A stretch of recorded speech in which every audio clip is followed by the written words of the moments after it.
On va démarrer tout de suite. Les enjeux, les tendances, les perceptions de ce qu'est l'alimentation durable avec un maître en la matière, Olivier Duchouter, vice-président de l'IPES Food, voulu et financé en partie par la fondation Carasso. L'alimentation dans le monde, enjeux, blocages et paradoxes. C'est une vidéo.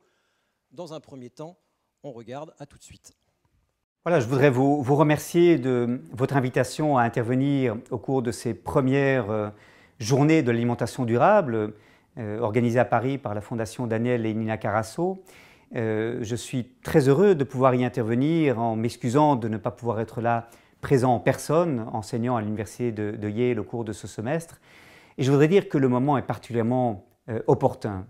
Nous sommes aujourd'hui dans un moment où différents groupes sont en train de former des coalitions, des alliances inédites pour travailler sur la réforme des systèmes alimentaires. Ce sont des groupes d'ONG qui travaillent sur l'environnement et s'inquiètent de l'impact sur les écosystèmes de nos manières de produire et de consommer. Ce sont des organisations qui travaillent sur la santé et qui s'inquiètent de la croissance de l'obésité, des maladies non transmissibles qui y sont liées et de manière générale des impacts sur la santé de nos systèmes alimentaires. Ce sont des organisations qui travaillent sur le développement rural et qui s'inquiètent de la disparition aujourd'hui des petites exploitations agricoles dans beaucoup de régions du monde et notamment dans les pays industrialisés. Ce sont enfin des organisations de développement qui travaillent sur les rapports nord-sud et qui s'inquiètent de ce que nos manières de produire et de consommer ont des impacts très négatifs sur les agricultures du Sud et sur la capacité des pays en développement à investir dans leur propre système agricole et alimentaire. Et voilà tous ces groupes qui aujourd'hui se rendent compte que la question de l'alimentation, de l'agriculture et de l'alimentation, ce sont des questions décisives pour les objectifs que ces organisations se sont fixés et qui commencent de travailler ensemble pour une réforme des systèmes alimentaires. Cependant, ce travail n'est pas facile et je voudrais mettre en avant 4 difficultés en particulier auxquelles ces acteurs s'affrontent. D'abord, il y a aujourd'hui une hésitation, on pourrait presque dire une concurrence entre 2 manières d'envisager la réforme des systèmes alimentaires. D'un côté, on a des initiatives citoyennes, très locales parfois, à petite échelle, de type AMAP, les associations pour le maintien de l'agriculture paysanne, les potagers collectifs urbains, les incroyables comestibles qui se développent et qui consistent pour des citoyens à une échelle très locale, pour des hommes et des femmes ordinaires, à proposer des systèmes alimentaires alternatifs, contournant, si vous voulez, les modes conventionnels, habituels de production et de distribution alimentaire. D'un autre côté, on a dans le système plus conventionnel et plus dominant, on a toute une série d'initiatives qui visent à plus de durabilité. Des labels se développent, des plateformes multipartites à travers lesquelles les chaînes mondiales d'approvisionnement, les grands distributeurs, les grands acteurs de l'agroalimentaire tentent de contribuer leur part à la réforme des systèmes alimentaires pour davantage de durabilité. Je pense pour ma part que cette coexistence, elle est pour l'instant féconde, il n'y a pas lieu de choisir entre les deux voies à travers lesquelles la réforme est en train de s'opérer. Et je dirais même que la coexistence de ces 2 voies de réforme peut être pour chacune une incitation à s'améliorer et à se corriger. Par exemple, les initiatives citoyennes qui créent des systèmes alimentaires alternatifs doivent se demander s'il est durable de compter sur le bénévolat des gens qui, en soirée, en week-end, consacrent leur énergie à maintenir en place des potagers collectifs urbains, par exemple, ou à faire fonctionner des chaînes courtes. Et inversement, les grands acteurs de l'agroalimentaire, les grands distributeurs qui veulent améliorer les choses, doivent se poser la question de savoir comment territorialiser leur action, comment contribuer à la relocalisation des systèmes agroalimentaires, comme beaucoup d'acteurs le demandent aujourd'hui. Et donc, il y a pour l'instant cette coexistence relativement féconde de 2 voies à travers lesquelles la réforme doit s'opérer. Je ne pense pas que s'opère une convergence entre ces 2 approches, mais je pense qu'il y a un phénomène de correction mutuelle qui s'opère. Deuxième obstacle, deuxième difficulté que rencontrent les tentatives de réforme dans l'agroalimentaire, c'est évidemment que ces tentatives de réforme doivent sortir de cette idée qui longtemps nous a obsédés, celle qu'il faut produire plus et que l'augmentation de la production est la solution à toutes nos préoccupations. Le spectre du productivisme nous hante encore et nous mesurons encore le progrès à partir de la question de savoir si l'on a augmenté les rendements de la culture principale à l'hectare.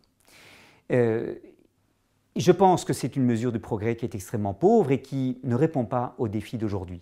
Aujourd'hui, la question n'est pas de savoir comment produire plus, elle est de savoir comment produire mieux par une utilisation plus efficiente des ressources rares à notre disposition, la terre et l'eau en particulier, comment produire sans épuiser les sols très généralement, les petites parcelles cultivées en polyculture où on combine différentes plantes qui se complètent mutuellement et se rendent service les unes aux autres, c'est une manière très productive d'utiliser nos ressources et très efficiente de procéder.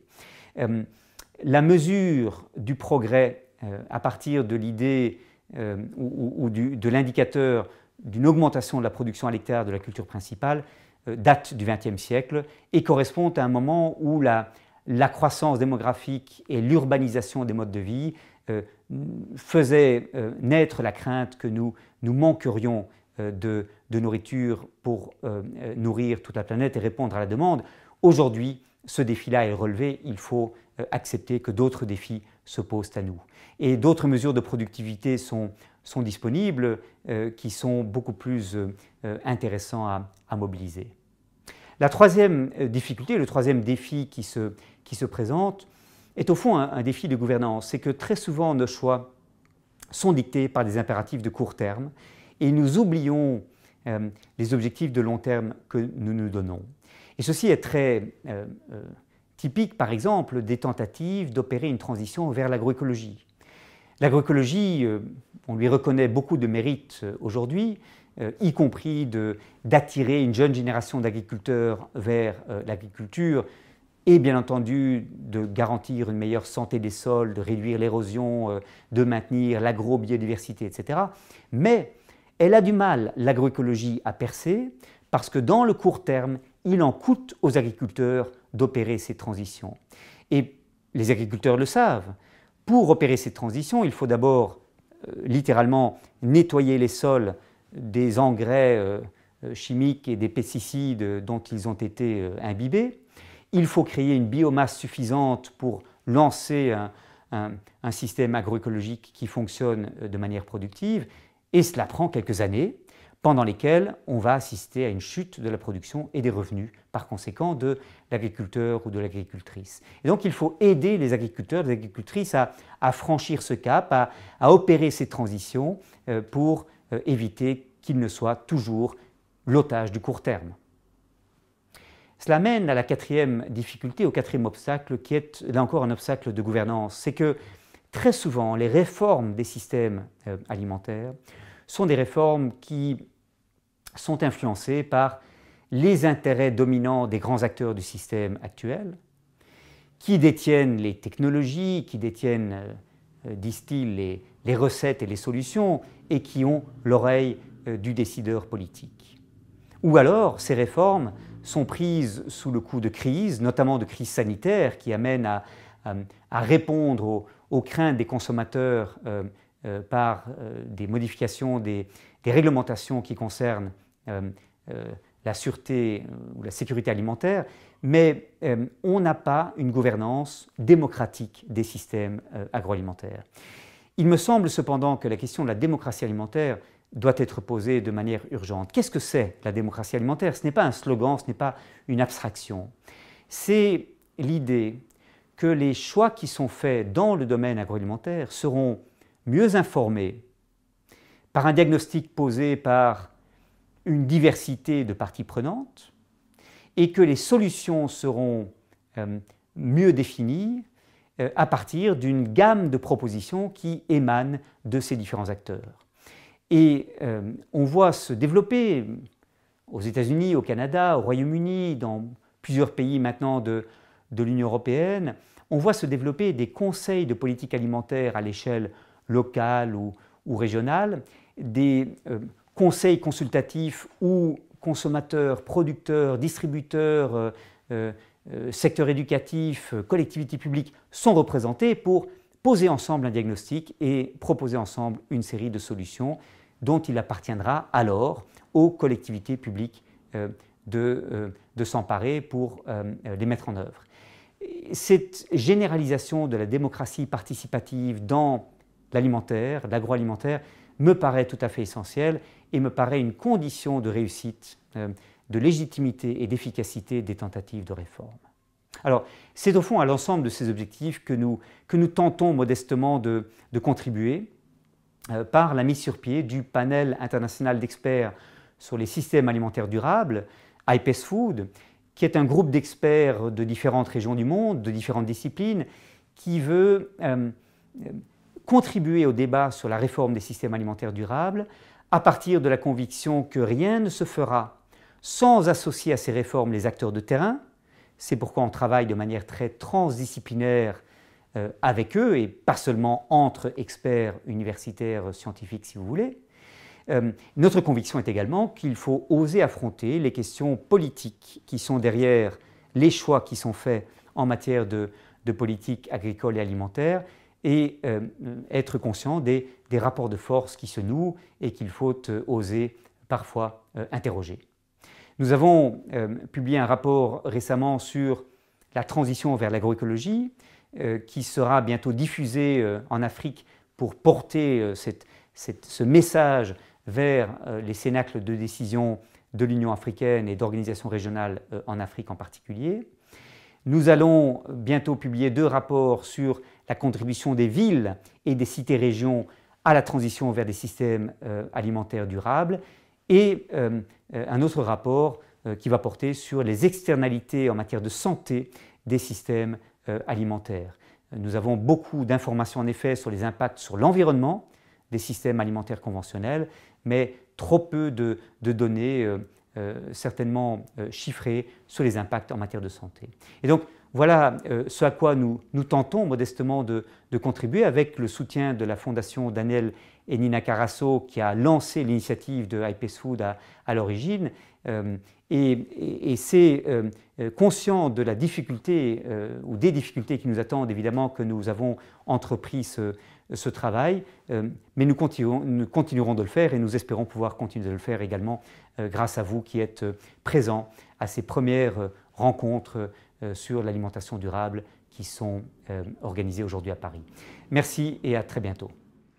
Merci Olivier de Schutter. Produire mieux plutôt que plus. Hans Rudolf Ehren, vous êtes président directeur général du Millennium Institute, membre de IPES Food. Donc à quelles conditions tout cela est-il possible? Le système alimentaire actuel, ses enjeux, ses blocages, ses paradoxes. C'est à vous. Merci. Tout d'abord, j'aimerais remercier la Fondation Daniel et Nina Carasso pour cette invitation et aussi les organisateurs et aussi Madame Namia. Plaisir d'être ici aujourd'hui avec vous et je vais continuer un peu les propos de mon ami Olivier de Schutter dans ma présentation. D'abord, un peu faire l'état des lieux, où est-ce qu'on en est avec cette transformation, pas seulement transition mais aussi transformation des systèmes alimentaires, un peu la voie de Rio 92 jusqu'à aujourd'hui, jusqu'aux ODD. Après, changer de cap dans l'agriculture et les systèmes alimentaires, donc pourquoi, et quels sont un peu les problèmes. Et aussi vous dire un petit peu comment, qui, où et quand, présenter quelques solutions pour les années à venir. D'abord, où est-ce que nous en sommes? Donc, si on retourne en arrière, 1992, le sommet mondial où on avait développé l'agenda 21 dans lequel il y a déjà des mentions de demande de transformation de l'agriculture. On y mentionne surtout les sols, la fertilité des sols et aussi la pollinisation, par exemple. Qu'est-ce qu'on a fait depuis 1992? En principe, pas grand-chose. On a beaucoup discuté. En l'an 2000, on a commencé avec les objectifs du millénaire. Donc là, il y avait déjà aussi quand même des demandes de transition, surtout des systèmes alimentaires, problèmes de pauvreté et de malnutrition, Donc ça faisait partie des objectifs du millénaire. En 2002, et ça c'est important, il y avait donc le sommet du développement durable à Johannesburg.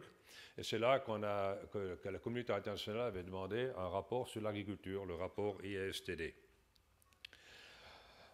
Qu'est-ce qui s'est passé avec ce rapport? Pas grand-chose de nouveau, on en a beaucoup discuté. Les ONG l'ont remis sur le tapis un peu partout. Les gouvernements, beaucoup de gouvernements, en principe, ont rejeté les résultats de ce rapport, disant que c'était du travail d'ONG et ce n'était pas vraiment basé sur la science. Malgré tout ça, en 2014, les objectifs du développement durable ont repris finalement beaucoup de ce qu'on avait écrit dans le rapport sur l'agriculture et il a trouvé une nouvelle vie, si vous voulez, dans les objectifs que nous avons aujourd'hui, surtout l'objectif numéro 2, mais aussi les objectifs qui sont concernés avec l'alimentation, la santé, l'environnement, le changement climatique, etc. Donc voilà un petit peu les demandes de transformation dans le temps. Et je mentionnais la COP21 à Paris l'année passée et Marrakech, ça a commencé hier, les discussions qui sont très importantes pour cette transformation de l'agriculture et des systèmes alimentaires, deux choses qui vont ensemble. Donc le problème, oui, on en a entendu tout à l'heure, il y a quand même encore 800 millions de personnes qui ont faim, que ce soit au nord, au sud, à l'est et à l'ouest. Il y a quand même 40 millions en Europe et plus de 40 millions aux États-Unis, par exemple, de personnes qui ont faim, qui ne mangent pas à leur faim tous les jours.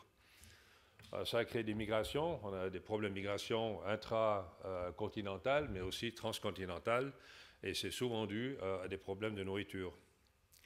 Et bon, c'est clair que la pauvreté et l'alimentation, c'est très connecté. Alors nous avons ce nexus faim-pauvreté qui est encore avec nous, malgré cette agriculture qui produit trop. On a un surplus de production, mais on a quand même des gens qui ont faim. 1,5 milliard de personnes obèses, plus de 300 millions de personnes avec le diabète type 2. Et ça, de nouveau, c'est lié à l'alimentation, au système alimentaire, de la production à la consommation et le retour de manivelle, comme on dit. Et donc, nous avons dans cette agriculture, qui est très productive, des problèmes de contamination, de résidus de pesticides. Et donc, tout ça, impacte, si vous voulez, les maladies, et surtout les maladies à long terme, cancer et autres. Donc ce nexus, alimentation et maladie. Donc nous avons, avec le système que nous avons aujourd'hui, les systèmes industriels, conventionnels, mais aussi traditionnels, des problèmes socio-économiques qu'il faut résoudre. Et quels sont les grands problèmes de l'agriculture conventionnelle et industrielle? C'est qu'on utilise plus de calories que l'on produit. Donc c'est un système qui ne peut pas fonctionner à long terme.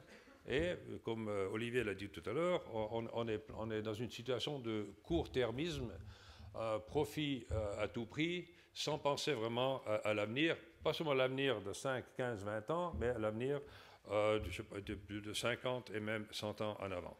Je pense qu'on doit quand même penser beaucoup plus à notre avenir. Donc si on utilise plus de calories que l'on produit, c'est clair que ça crée des problèmes au niveau des changements climatiques éventuellement. Et aussi, nous avons donc les systèmes agricoles aujourd'hui produisent de l'érosion des sols, de dégradation des sols. Donc nous avons plus de millions d'hectares de terres qu'il faut maintenant réhabiliter. D'ailleurs, dans un des objectifs des ODD, on a déclaré, c'est la volonté de réduire la dégradation ou la rendre neutre. Donc, c'est-à-dire qu'on va restaurer les sols en même nombre d'hectares que l'on détruit. Moi, je trouve que ce n'est pas assez bien. On devrait vraiment aller de l'autre côté et restaurer les sols et arrêter de dégrader. Mais bon, alors on perd beaucoup de ressources naturelles, biodiversité et autres. Donc, on a ce nexus énergie, eau, changement climatique, biodiversité que nous devons aussi résoudre.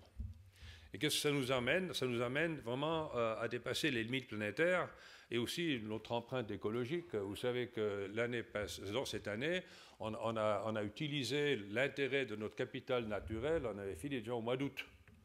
Et chaque année, ça avance d'1 ou 2 semaines. Donc vous pouvez penser dans combien d'années on sera au mois de janvier. Et après, qu'est-ce qu'on va faire? On mange notre capital Ça veut dire qu'il y a moins d'intérêt, donc on est vraiment dans une spirale descendante. Alors, Johan Rockström, ils ont déjà découvert, enfin ils ont démontré qu'on dépasse les limites planétaires au niveau du changement climatique, au niveau de la perte de la biodiversité, au niveau des nitrates dans les eaux. Donc, les zones rouges que vous voyez sur ce graphique, mais aussi dans beaucoup de domaines, on est déjà dans le jaune, donc on a dépassé la zone de confort qui est la zone verte. Et on ne peut pas se permettre de continuer dans cette direction, c'est clair, on en parle beaucoup. Maintenant, j'ai entendu récemment, oh, il fait un peu plus chaud, donc on produit plus, comme ça on règle notre problème de changement climatique avec l'agriculture. Pas du tout, parce que quand les concentrations de CO2 augmentent, on a aussi des réductions de nutriments. Et ça, c'est vraiment très important, parce qu'on veut moins de calories vides et on veut plus de calories qui sont vraiment nutritionnelles. Quand on regarde le blé, le riz, le maïs ou le soja, on voit comme le zinc, le fer et aussi les protéines diminuent avec l'augmentation du CO2. Donc ça, ce sont des choses qui vont dans la mauvaise direction. Il y en a qui diront, c'est pas grave, on a le génie génétique, on va résoudre tous ces problèmes avec du génie génétique. La preuve, elle est là. Premièrement, ça n'arrange rien. De mettre des vitamines A dans le riz au lieu de manger des épinards et des carottes, c'est pas non plus une solution. Pourquoi? Parce que nous voulons des systèmes de production qui sont diversifiés. Ça veut dire que ce qui est dans l'assiette doit aussi être diversifié. Autrement, le système ne fonctionne pas.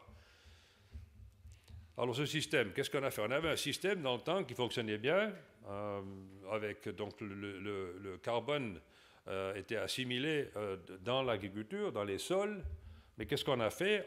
Et dans ce système, on utilisait les systèmes, les services des écosystèmes pour la production. Pollinisation, le cycle des nutriments dans le sol, l'eau, les problèmes de ravageurs. Donc tout ça, c'était des produits de la nature qu'on utilisait, qui nous servaient à produire notre nourriture. Qu'est-ce qu'on a fait? On a remplacé tout ça avec des produits, parce que c'est clair, ce que la nature nous donne, ça ne fait pas d'argent. On ne gagne rien avec ça. Donc, on a remplacé tous ces services avec les engrais, l'irrigation, les OGM, toutes sortes de semences améliorées. Et qu'est-ce qu'on a fait? On a transformé une agriculture verte dans une agriculture noire. 10 calories qui entrent, 1 calorie qui sort. Donc ça, vraiment, ce n'est pas une solution. Et on ne peut pas changer la production sans changer la consommation. Et la compagnie Barilla a développé ces graphiques-là, donc de présentation de la nourriture. La pyramide, celle de droite, c'est où on est aujourd'hui. Donc on consomme peu dans les zones vertes, ça veut dire légumes, fruits, mais beaucoup plus de produits laitiers et la viande. Et c'est clair que si on ne transforme pas la façon dont on consomme, on ne peut pas transformer la production. Donc tout est vraiment connecté dans ce système, et c'est clair que ce qu'il y a dans l'assiette, dans votre assiette, dans mon assiette, vraiment compte quand il s'agit de transformer l'agriculture. Et de nouveau, on veut une agriculture de quel type? De grande échelle, et ça ce sont des choix que nous devons faire, ou une agriculture qui est plutôt comme celle-là, qui est diversifiée. Et je pense que la situation là où la réponse est assez claire. On veut une diversification des systèmes, et ceci, pas seulement en Europe, mais aussi en Afrique, en Asie, partout, parce que c'est comme ça qu'on va travailler en harmonie avec la nature et utiliser les services des écosystèmes. Donc tout ça, on l'a dit dans les rapports sur l'agriculture, et maintenant aussi, donc le IPES Food, comme vous avez dit tout à l'heure, on a sorti un rapport il y a quelques mois, ça s'appelle From University to Diversity, dans lequel on a expliqué vraiment la transformation et quels sont les blocages au niveau de cette transformation. Nous avons aussi dit déjà dans le rapport sur l'agriculture, et on l'a répété dans ce rapport IPES, qu'il faut transformer l'agriculture en agroécologie et bénéficier de cette multifonctionnalité de l'agriculture, qui se fait dans l'environnement par des personnes, et de nouveau aussi au niveau économique. Donc si on veut un système qui est livable, viable et équitable, on doit penser à cette multifonctionnalité qui est très importante et qui nous a créé des problèmes énormes à l'époque de publication de ce rapport en 2009. Alors pour la transformation, il y a plusieurs options, mais un but commun, c'est l'agroécologie. Je pense que ça, c'est vraiment là où on doit aller si on veut transformer le système. Combien de systèmes de petits paysans ou à grande échelle, on doit se diriger vers ce système agroécologique, un système à dimension humaine, où il y a encore des paysans et des gens qui travaillent. C'est clair qu'il faut avoir une agriculture où on ne se casse pas seulement le dos, donc il faut mécaniser, il faut moderniser aussi l'agriculture traditionnelle, mais de nouveau, dans la mesure où cette agriculture est durable. Donc, en changeant la façon dont nous nourrissons, nous allons changer le système de cette agriculture qui est noire, qui produit du carbone, qui crée des problèmes de changement climatique, qui affectent aussi l'agriculture. Donc, tout c'est un cercle vicieux de transformer tout ça de nouveau dans une agriculture plus verte. Est-ce que c'est faisable? Tout le monde dit « Oh non, on ne peut pas produire assez, tout le monde aura faim, il faut une agriculture industrielle très productive. » On a entendu tout à l'heure, le nombre de kilos par hectare, ce n'est plus vraiment la mesure pour l'agriculture aujourd'hui. Et la preuve, c'est que le conventionnel, c'est comme dans la barre rouge, est 100%. La production, donc au niveau de biologique dans les pays donc, en voie de développement, on peut produire beaucoup plus, puisqu'on commence plus bas avec l'agriculture bio, on peut produire facilement le double, même le triple. Et j'ai fait ça moi-même, j'étais en Afrique pendant 30 ans, je sais de quoi je parle. On a réussi à tripler, à quadrupler les rendements dans des systèmes 100% bio. Donc c'est possible. Et quand on regarde ce qui se passe dans les pays industrialisés, bon, on arrive à 92%, ça suffit, puisqu'on produit 2 fois plus que ce dont on a besoin.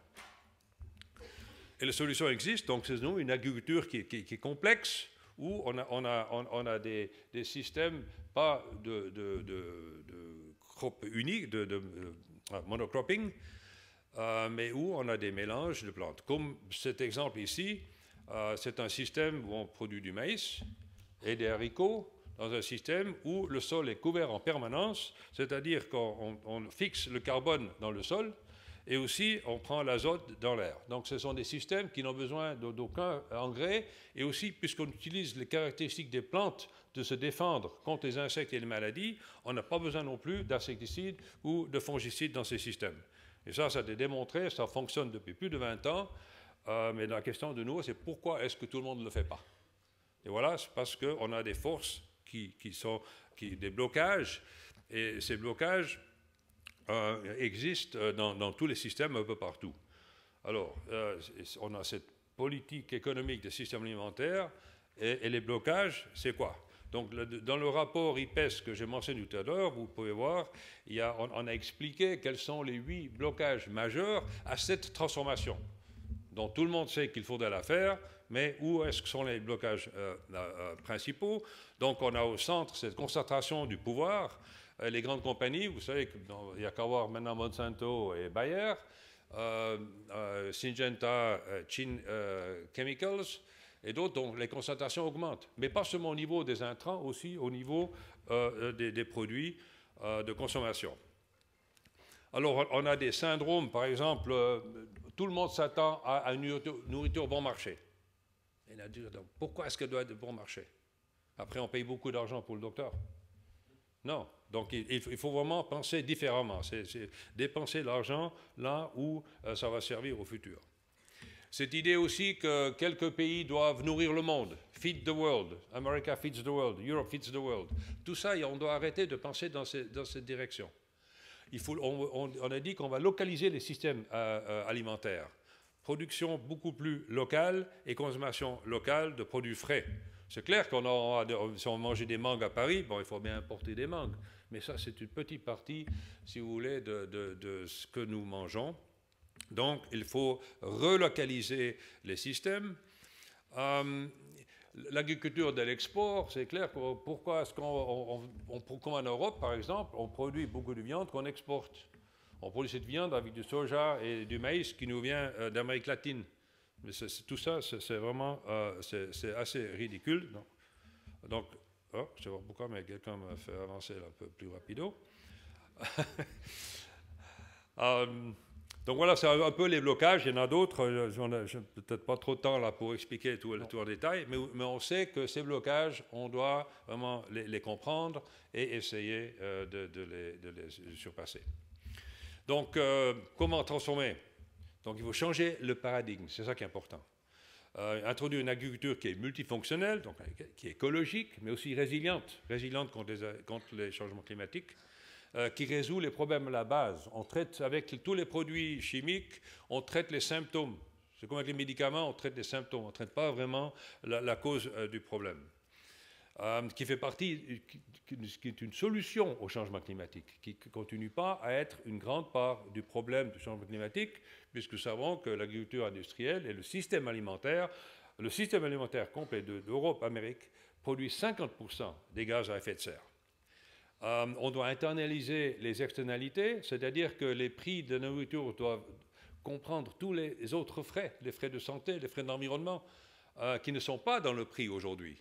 Et si on veut transformer l'agriculture, je pense qu'il faudra passer par cette internalisation des externalités, une agriculture qui nourrit le monde, qui en nourrit, ça veut dire que c'est pas seulement des calories vides, et aussi qui respecte les paysans et les paysannes. C'est-à-dire que quand vous achetez, vous pensez aux paysans, aux paysannes, vous dites non, c'est pas trop cher, eux aussi doivent vivre comme tout le monde. Et aussi introduire des systèmes qui localisent la production et la consommation et qui respectent les aspects socio-culturels. Et comment est-ce qu'on peut faire ça? Donc à tous les niveaux, il faut donc introduire cette démocratisation de la décision.